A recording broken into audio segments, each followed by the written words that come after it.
Malakas na humalakak si Colton. Mas lalo kang gumaganda kapag namumula, Pam. Nakahawak siya sa pisngi. Kahit kailan talaga, itong si Colton, alam na alam kung paano siya papakiligin.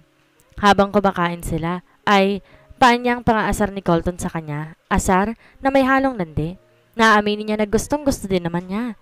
Natigil lamang ito sa pangaasar nang tumunog na ang phone nito. Bigla ang pagiging seryoso nito na mabasa ang text kung sino. Sino kaya nag-text dito? Bigla kasi nag-iba ang timpla ng mood nito.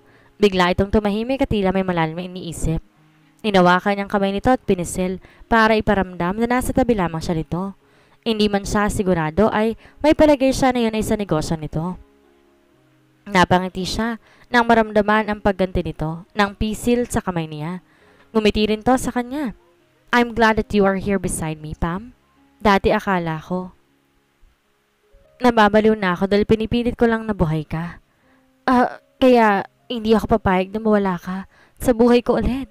Natigilan siya sa sinabi ni Colton. Kung gano'n hindi totoo na hindi siya nito hinanap, hindi totoo ang sinabi ni Zorin sa kanya, naparanok siya. Naniniwala siya sa sinasabi ni Colton pero ibig bang sabihin ay nagsinungaling si Zorin sa kanya? Umiling siya. Imposible. Sinabi ni Colton na wala ito naging babae pero iba din ang sinabi ni Zorin sa kanya. Nahilot niya ang sentido. Kung gano'n meron isang nagsisinungaling sa mga ito. Pam, are you okay? May pag-aalala sa mukhang tanong ni Colton sa kanya. Bumuntong hininga siya at saka tumango. Ayos lang ako. Hindi rin mahalaga pa sa ngayon. Ang mahalaga meron sila ni Colton. Tama, yun lang at wala nang iba.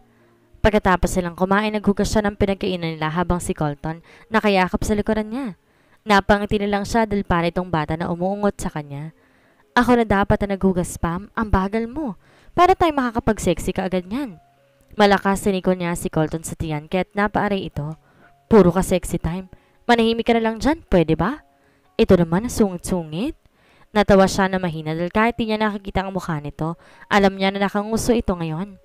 Anong masungit? Makulit ka kasi. Tsaka pwede ba mag-condom ka kapag nagsisiping tayo? Di ako nakakabili ng pills. Baka mamaya yan mabuntis ako. Humarap siya rito pagkatapos, maghugas at saka nagpunas ng kamay sa may suot na apron. Handa ka na bang maging ama? Tumatawang tanong niya. Nawala ang ngiti niya na makita kung paano nawala ang emosyon sa mukha ni Colton habang nakatingin ito sa kanya. Napalanok siya. Dahil ba ito sa biro niya? Dahil sa maaari siyang mabuntis na baka maging isa itong ama. Nakaramdam siya ng kirot sa dibdib. Para siyang sinaksak sa dibdib dahil sa nakikita niyang reaksyon nito. Kung ganun pala wala sa plano nito ang magkaanak sa kanya. Wala itong planang bumuo ng pamilya kasama siya. Pagsasama lang talaga ang gusto nito. Pagsasama na walang anak. Ramdam niya ang pag-iinit ng gilid ng mata niya kaya't madiin niyang kinagat ang loob ng bibig. Peke siyang natawa. Tumalikod siya rito para maghugas ng mga kamay para lamang hindi nito makita ang sakit sa mga mata niya. Pangarap niya yon. Pangarap niya magkaanak na itong ama. Gusto niyang bumuo ng pamilya na itong kasama. Gusto niya ng mga anak. Pero magkaiba sila ng gusto at pangarap. Binibiro lang naman kita, Colton. Ikaw naman di ka na mabiro. Hindi niya na natuloy ang sasabihin ng yumakap si Colton sa likuran niya. Pangarap kong bumuo ng pamilya kasama ka, Pam. Kinagat niya ang labi para pigilan ng pag-iyak. Pangarap ko na maraming anak at ikaw ang ina. Tuloy na siyang naiyak sa sinabi ni Colton. Shocks naman. Akala niya siya lang itong nangangarap sa kanilang dalawa. Wala akong ibang babaeng aanakan kundi ikaw lamang, Pam. Tuluyan na siyang naiyak sa sobrang saya. Humarap siya rito at yumakap. Ano pang iniintay mo, Colton? Buntisin mo na ako ngayon din at anakan. Naputol ang iba pang sasabihin niya noong sakupin ka agad ni Colton habang inahalikan niya ang leg niya ngayon. Napatili siya nang binuhat siya ni Colton. Wow! It's sexy time.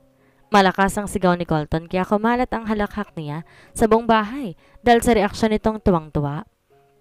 Bumuga muna siya ng hangin habang tinitipa ang message niya para kay Zorin. Alam niya na pabalik na ito. Hindi ito po pwede na pumunta sa bahay niya. Dahil magkikita ito at si Colton. Saka na lang niya sasabihin kay Colton na nakipaghiwalay na siya kay Zorin kapag nakausap na nga niya si Zorin. Wala siyang pasok ngayon sa trabaho at hindi alam yon ni Colton. Alam niya kasi di na siya papayagan ni Colton na magpunta sa bahay ni Zorin na makausapan lamang ito. Inintay niya muna na umalis ang sasakyan ni Colton bago siya umalis sa pinagtataguan niya. Iniintay kasi niya si Colton na makapasok muna bago tuloy ang umalis. Agad din pumara siya ng tricycle para magpahatid sa dapat niyang pupuntahan. Agad na nagbayad siya sa tricycle nang humito iyon sa malaking bahay ni Zoren. Na makilala siya ng kasambahay ni Zoren, agad sa nitong pinapasok nang walang salita. Kilala na kasi ng mga ito. Ilang beses siya nakapunta sa bahay ni Zoren at syempre, si Zoren din ang nag-alaga sa kanya ng mga panahon na nakomataw siya, kaya halos lahat ng kasambahay ay kilala siya. Natigil siya sa paglalakad nang mapansin ang isang box na may laman ng iba't ibang basura. Kumunot ang noon niya na mapansin na may isang mamahaling cellphone na kasama sa mga yon. Mukhang wala naman tong basag kahit old model na. Dala ng kuryosidad ay lumapit siya sa karaton. Ay, ma'am, marumi na po yan. Magarang nasabi ng kasambahay sa kanya. Ngumiti lang siya rito. Bakit itatapon na to? Sira na? Takang tanong niya. Utos po kasi ni ma'am. Ang bili ni Doc itapon po lahat ng yan. Sandali lang po ma'am, matandaan ko po kayo na merienda. Agad tumalikod ng kasambahay para magpunta ng kusina. Tumangutango na lamang siya. Ang mayayaman nga naman, walang panghihinayang na magtapon ng mga gamit. Kung sa kanilang mahihirap, ipapaayos pa nila ang mga gamit nilang nasira. Kumunot ang noon niya na marinig ang tumunog na cellphone na nasa karton. Tama nga siya, hindi yun sira kaya't namali ng tapon ng kasambahay ni Zoren. Dahil sa naisip, dali-dali niyang dilampot ang cellphone. Muntik pa niyang mabitawan ang cellphone na magring iyon. At dahil sa pagkatantay na touch niya ang answer button nito at na loudspeaker pa. Mabuti naman at sinagot mo ang tawag ko. I've been calling you for a month, jerk. Awang ang labing pinatay niya kagad ang tawag.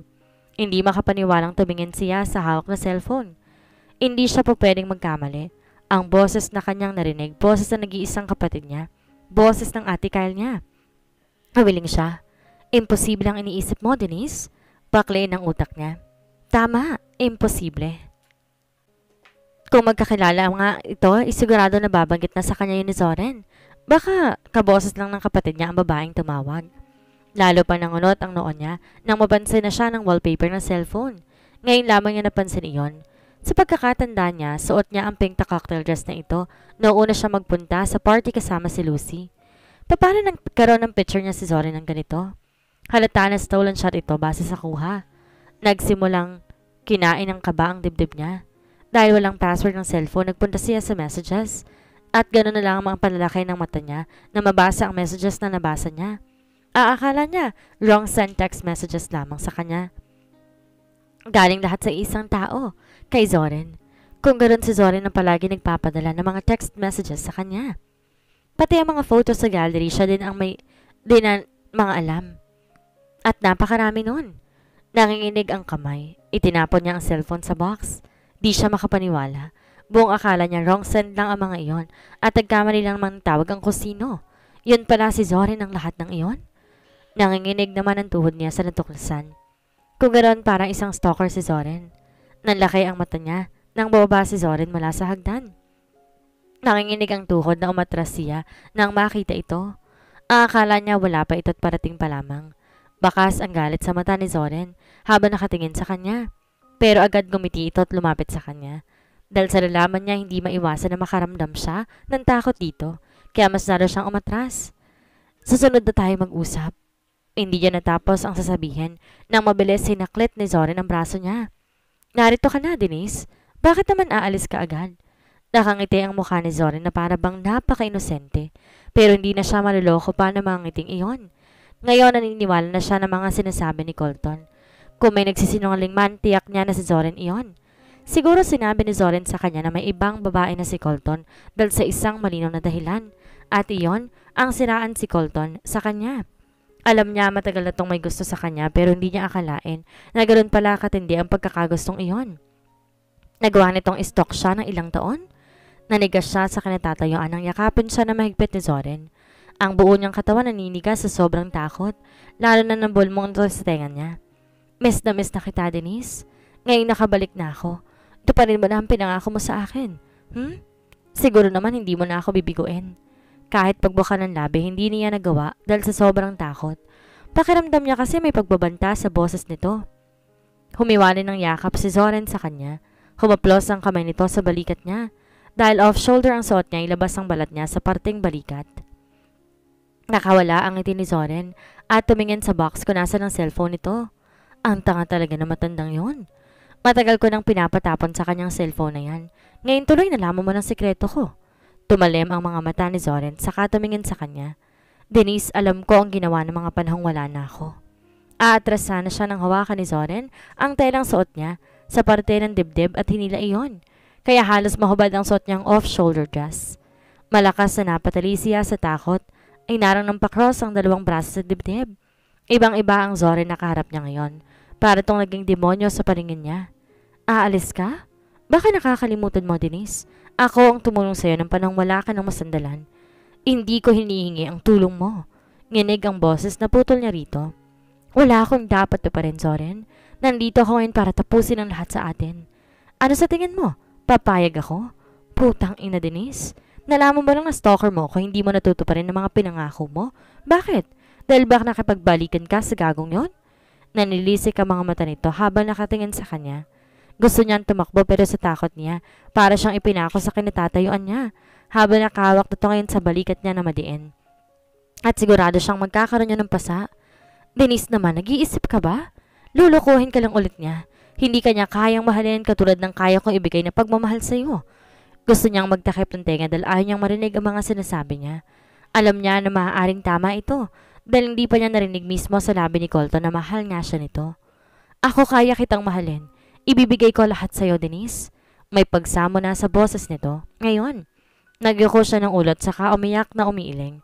Naawa siya rito pero hindi niya kaya. Nalolokohin pa ang sarili niya. Mahal niya talaga si Colton. I am sorry, Zoren. Pero hindi ko kaya na magsinungaling sa sarili ko at sa iyo. Mahal ko si Colton. Aray! Daing niya na mas lalong dumain ang hawak ni Zoren sa balikat niya. Pagkatapos ng lahat ng ginawa ko? Ginawa kong lahat para sa'yo tapos itatapon mo lang ako na parang basura? Magkahalong pait, puot at sakit ang nasa mata ni Zoren habang nakatingin sa kanya. Mas lalo siyang naiyak. Naaawa nga siya rito pero mas nangingibabaw ng takot niya rito ngayon. Lalo nang pilitin siya nito na hilain sa kamay. Bitiwan mo ko. Panay ang piglas niya pero wala siya magawa dahil malakas ito sa kanya. Manang! Tulong! Hingi niya ng tulong na makita niyang matandang kasambahay nito na nakatingin sa kanila. Nagmamadaling tumakbo ang kasambahay palayo sa kanila na may takot sa mga mata. Dapat pala hindi na siya nagpunta rito. Ngayon tuloy napahamak pa siya. Baliw pala si Zoren. Hindi niya akalaing ganito itong klase ng tao. Akala niya isa tong mabuti at marangal na doktor pero sa inastan nito ngayon, tila isa na itong baliw. Hindi ako papayag na mapunta ka sa kanya, Denise. Ang tagal kitang pinangarap at sinundan. Naririnig mo ba ako, ha? Taon ako nagsunod-sunuran sa'yo na parang aso, Denise. Tapos ngayon itatapon mo lamang ako? Hindi ako papayag na masirang lahat ng plano at pinaghirapan ko. Malakas na hiyaw nito ng isipan niya ito sa gitnang bahagi ng hita nito. Nagmamadaling tumakbo siya nang mabitawan siya nito. Wala siyang pakialam kahit magulong suot niya. Ang mahalaga sa ngayon makalayo siya sa lugar na ito. Napasigaw siya sa takot at kulat na may mabangga siya na kung sino. Nanginginig ang labi niyang tumingala siya tuluyang napaiyak ng malakas na makita ko sinong taong nasa harapan niya. Ligtas na siya. Denise, bumalik ka rito. Sigaw ni Zoren mula sa likuran niya. Nag-aapoy ngayon sa galit ang mga berdeng mata ni Colton. Nilagay siya ni Colton sa likuran nito at hinarap si Zoren. Halata ang pagkagulat sa mukha ni Zoren na makita si Colton. Tinakpan niya ang bibig na makita kung paanong lalapitan ni Colton si Zoren at pauuna na ng suntok. Papatayin kitang hayop ka. Isang malakas na suntok sa sikmura ang natamo ni Zoren.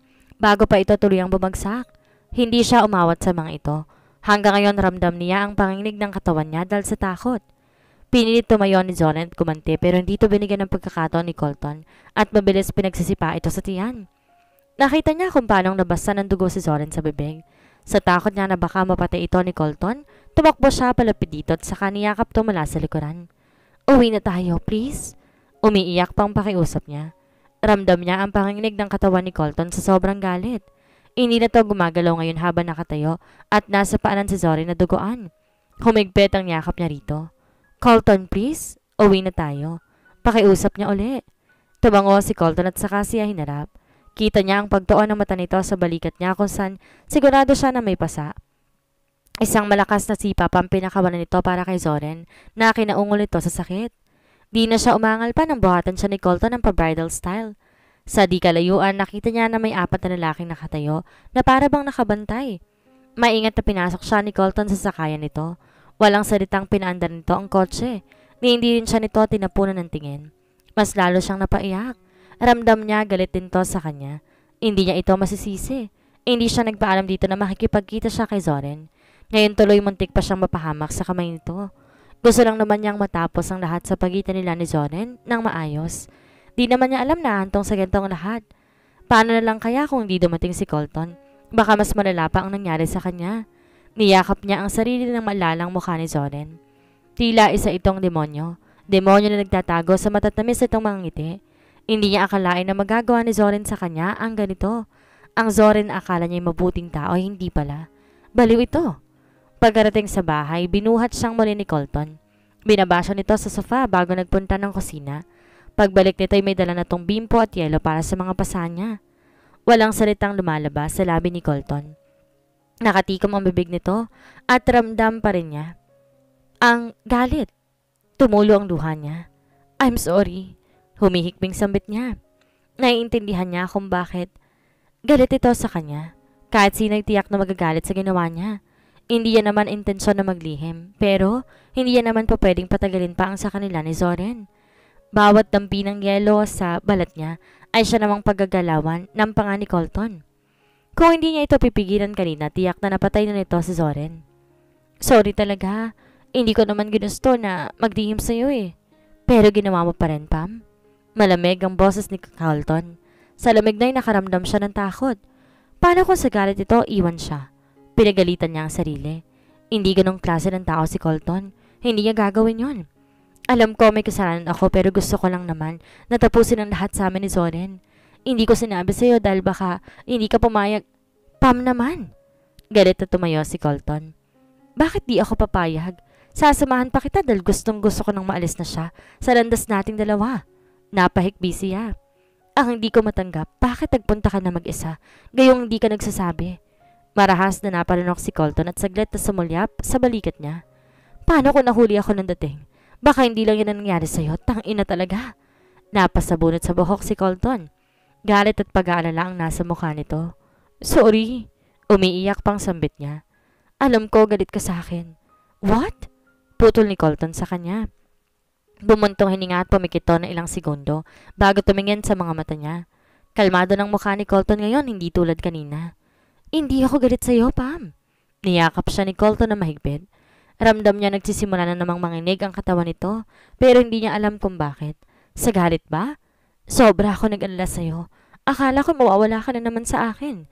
Basag ang boses sa sabi ni Colton. Mas lalo siyang napaiyak. Kung gano'n hindi ito nanginginig sa galit kundi sa takot. Ang lalaking mahal niya ay sobrang nag-alala sa kanya dahil takot itong mawala siya. Humikbe na sinubsob niya ang mukha sa dibdib nito. I am sorry, Colton. Salamat kasi dumating ka para sa akin. Salamat kasi nag-aalala ka. At salamat dahil takot kang mawala ako. Siguro nga hindi pa sinasabi ni Colton na mahal siya nito pero para sa kanya, sapat na ang pinaparamdam nito sa kanya. Darating ako paragi para sa iyo, Pam. I will always be your hero from now on. Nilayon ni Colton ang katawan sa kanya at saka hinawakan ang mukha niya habang nakatingin ng diretso sa mga mata niya. Asawa kita, Denise. Hindi kita hahayaan na masaktan ka nila. Pinahid ni Colton ang luha niya. Hindi man maganda ang nangyari ngayong araw, masaya pa rin siya sa kabilang banda dahil natanggal niyang maskara ni Zoren. Isa itong nakakatakot na tao. Hinala niya sinadya nitong hindi pa alam kay Colton na buhay pa siya ng mga panahong nakomotaw siya dahil sa pagkagusto nito. Sinadya rin nitong siraan sa kanyang asawa niya nang sa ganon, magalit siyang lalo kay Colton. Akala niya tinulungan siya nito dahil mabuti itong tao pero hindi pala. Isa pala itong sakim at baliw.